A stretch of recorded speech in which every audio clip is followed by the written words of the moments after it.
Assalamualaikum warahmatullahi wabarakatuh. Selamat pagi anak-anak ibu semuanya. Apa kabar kalian pada pagi hari ini? Semoga kalian dalam keadaan sehat-sehat selalu. Ibu harap kalian tetap menjaga kesehatan, makan secara teratur, mandi secara teratur, sering cuci tangan menggunakan sabun, dan menggunakan masker apabila keluar rumah. Yang jelas, kalian tetap harus mengikuti protokol kesehatan.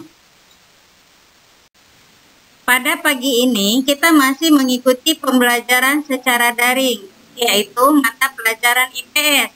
Adapun materi yang akan kita bahas pada pagi ini adalah materi yang terakhir dari bab 3, yaitu mengenai pendistribusian kembali atau disebut redistribusi pendapatan nasional.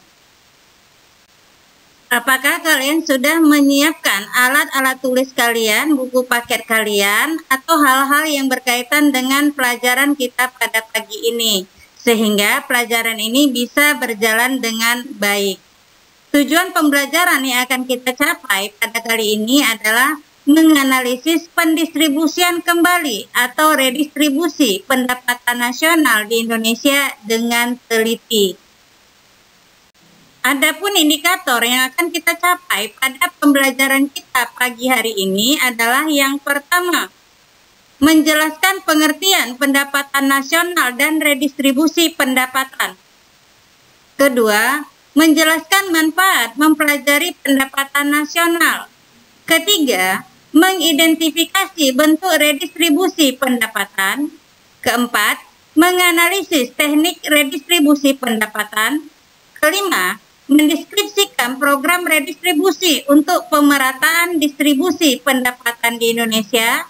Dan yang keenam, menganalisis alternatif praktik redistribusi pendapatan di Indonesia. Baiklah anak-anak ibu sekalian, mari kita lihat satu persatu indikator yang akan kita capai. Yang pertama, pengertian pendapatan nasional dan redistribusi pendapatan. Apa itu pendapatan nasional? Pendapatan nasional adalah ukuran banyaknya penghasilan suatu negara, dan ini merupakan salah satu indikator kemampuan dan kualitas sumber daya alam maupun sumber daya manusia suatu negara, di mana semakin baik dan berkualitas sumber daya suatu negara, maka semakin besar pendapatan nasionalnya. Sedangkan redistribusi pendapatan adalah pendistribusian kembali pendapatan masyarakat kelompok kaya kepada kelompok miskin, baik berasal dari pajak ataupun pungutan-pungutan lain yang dilakukan sebagai salah satu bentuk jaminan sosial yang dilakukan negara kepada masyarakat. Mari kita bahas tentang manfaat mempelajari pendapatan nasional.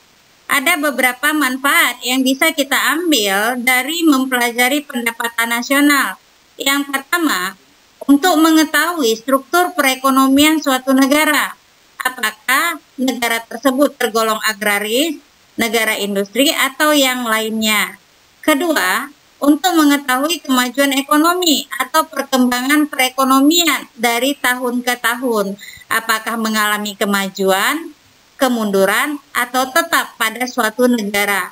Yang ketiga, untuk mengetahui tingkat kemakmuran masyarakat setelah dibandingkan dengan jumlah penduduk, yaitu tentang pendapatan per kapitanya. 4. Untuk membandingkan perekonomian antar negara di dunia. 5. Sebagai pedoman bagi pemerintah untuk mengambil kebijakan yang berkaitan dengan perencanaan pembangunan ekonomi nasional. 6. Untuk mengetahui penggunaan pendapatan masyarakat. Dan yang ketujuh, sebagai pedoman untuk melaksanakan pembangunan. Berikutnya kita bahas tentang bentuk redistribusi pendapatan. Redistribusi pendapatan nasional terbagi menjadi dua bentuk, yaitu redistribusi bersifat vertikal. Apa itu? Ini menunjukkan pada transfer uang dari orang kaya ke orang miskin. Jaminan sosial yang diberikan merupakan bentuk dukungan warga masyarakat yang kuat kepada masyarakat yang lemah secara ekonomi. Yang kedua, redistribusi horizontal. Ini adalah transfer uang antar kelompok, yaitu dari kelompok satu ke kelompok lain dan dapat pula bersifat antar pribadi, yakni dari satu siklus kehidupan seseorang ke siklus lainnya. Jaminan sosial yang diberikan merupakan bentuk dukungan finansial yang diberikan kepada anak-anak yang kelak membayarnya manakala sudah dewasa, yang diberikan kepada orang sakit yang membayarnya manakala sehat, atau yang diberikan kepada para pensiunan yang telah mereka bayar pada saat masih bekerja. Bagaimana teknik redistribusi pendapatan? Nah, ada beberapa teknik yang dilakukan. Pertama, transfer tunai. Terdiri dari 3 bagian, yaitu pajak pendapatan negatif, di mana semakin miskin suatu keluarga, semakin banyak bantuan keuangan yang akan diterimanya dari pemerintah. Yang kedua, demogrant. Semua anggota dari sekelompok demografi menerima transfer yang sama tanpa adanya perbedaan. Yang ketiga, wage rate subsidies atau disebut dengan WRS. Ini transfer pemerintah dengan jalan menaikkan upah neto tenaga kerja. Yang kedua, transfer uang dan barang. Ini terbagi menjadi 2 jenis, yaitu pajak pendapatan progresif langsung, di mana golongan yang lebih kaya dituntut membayar pajak lebih besar dari golongan yang miskin. Yang kedua, pemberian atau penyediaan langsung barang-barang konsumsi perorangan dan jasa bagi golongan ekonomi lemah. Ketiga, program kesempatan kerja. Ini adalah merupakan program kesejahteraan pemerintah dalam bentuk program kesempatan kerja di sektor publik. Adapun program redistribusi untuk pemerataan distribusi pendapatan di Indonesia diantaranya, pertama, program pemberian jaminan akses kebutuhan dasar bagi rakyat. Apa saja itu? Yang pertama, upaya pemenuhan kebutuhan masyarakat yang dilakukan dengan 2 cara. Yang pertama, pangan atau barang, di mana pemerintah memberikan subsidi dalam bentuk penyediaan bahan pangan dengan harga terjangkau. Kedua, dalam bentuk uang, di mana subsidi yang diberikan dalam bentuk tambahan penghasilan seperti pemberian BLT, bantuan langsung tunai. Yang kedua, upaya pemenuhan akses kesehatan. Ini pemerintah menerapkan program Jamkesmas bagi masyarakat miskin dan tidak mampu. Dan yang ketiga, upaya pemenuhan akses pendidikan, di mana pemerintah memberikan subsidi dalam bentuk pemberian dana BOS kepada sekolah dan pemberian beasiswa untuk penduduk miskin. Program redistribusi yang kedua yaitu program kredit lunak dan penjaminan kredit berbasis komunitas. Pemerintah mengeluarkan kebijakan dalam bentuk pemberian KUR yang ditujukan khusus untuk memperkuat permodalan kelompok UMKM agar dapat menjadi wirausaha yang mandiri dan sekaligus mengurangi penduduk miskin di Indonesia. Ketiga, program padat karya dan pengembangan usaha atau industri kecil.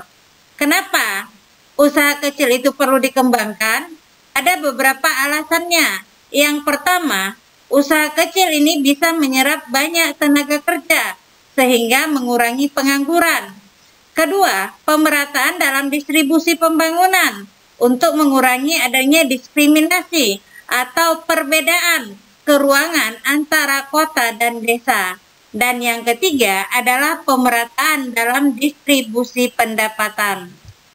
Keempat, pemerintah bekerja sama dengan swasta lokal dan asing untuk menjalankan program Corporate Social Responsibility atau CSR yang dapat dijadikan sebagai salah satu indikator tanggung jawab sosial untuk membantu mengembangkan dunia usaha kecil, menengah, dan juga koperasi.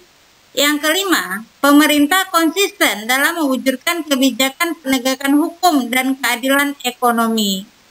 Hukum dan keadilan ekonomi yang dimaksud di sini adalah yang tidak mendiskriminasikan atau membedakan antara golongan miskin yang merupakan modal awal, sehingga kebijakan redistribusi yang diambil pemerintah akan menjadi lebih efektif untuk mengurangi atau bahkan menghilangkan ketimpangan pendapatan yang ada di negara Indonesia. Yang terakhir yang akan kita bahas adalah mengenai apa saja alternatif praktek redistribusi pendapatan di Indonesia. Ada dua alternatif yang dilakukan, yaitu dengan cara pertama, subsidi. Pemerintah akan memberikan subsidi atau bantuan baik berupa potongan harga ataupun pemberian tambahan modal kepada produsen untuk mendorong agar usaha kecil dan menengah tetap hidup dan memiliki daya saing. Yang kedua, pengenaan pajak. Pajak merupakan sumber penerimaan terbesar negara, berupa sejumlah uang tunai yang dibayarkan oleh rakyat kepada negara yang sifatnya dapat dipaksakan berdasarkan undang-undang. Penerimaan pajak yang diterima pemerintah ini digunakan untuk membiayai pembangunan, di mana hasil pembangunan inilah yang akan kembali ke rakyat untuk dapat dinikmati. Demikianlah pembelajaran kita pada pagi hari ini tentang materi pendistribusian kembali atau redistribusi pendapatan nasional. Ibu berharap mudah-mudahan kalian bisa memahami dan mengerti materi yang sudah Ibu sampaikan tersebut.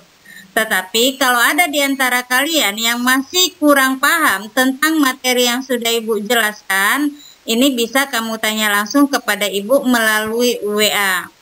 Adapun materi yang sudah Ibu sampaikan tadi, ini sudah Ibu kirim melalui Google Classroom. Berikut tugas yang akan kamu kerjakan. Kalian bisa membuka Google Classroom-nya untuk melihat dan mengerjakan tugas yang Ibu perintahkan sesuai dengan waktu yang sudah Ibu tentukan. Dan Ibu juga meminta kepada kalian agar tetap semangat dalam mengerjakan tugas dan mengumpulkan tugasnya tepat pada waktunya sesuai dengan petunjuk dan perintah tugas.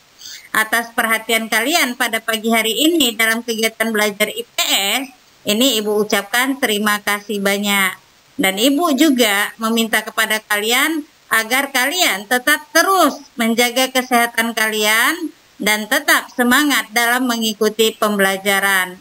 Ibu akhiri dengan Assalamualaikum warahmatullahi wabarakatuh dan selamat pagi.